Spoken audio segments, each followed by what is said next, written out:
थका देने वाली औरत, नाफरमान औलाद, हराम माल और धोखा देने वाले साथी से अल्लाह की पनाह।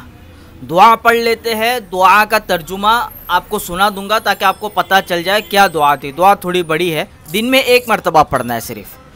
अल्लाहुम्मा इन्नी अऊदु बिका मिन इम्राअतिन तुशय्यिबुनी क़ब्लल मशीब व अऊदु बिका मिन वलदी यकूनु अलैया वबाला व अऊदु बिका मिन माली यकूनु अलैया अदाबा व अऊदु बिका मिन साहिबि खदीअतिन इर्रा हसनतन दफनहा व इर्रा सय्यतन अफशाहा।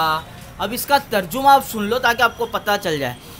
ए अल्लाह, मैं तेरी पनाह लेता हूँ ऐसी औरत से जो बुढ़ापे से पहले मुझको बूढ़ा बना दे, और तेरी पनाह लेता हूँ ऐसी औलाद से जो मेरे लिए वबाले जान बन जाए, और तेरी पनाह लेता हूँ ऐसे माल से जो मेरे लिए अजाब का सबब बने, और तेरी पनाह लेता हूँ उस दगाबाज दोस्त से जो नेकी देखे तो उसको दबा दे और बुराई देखे तो उसको लोगों में कहता फिरे।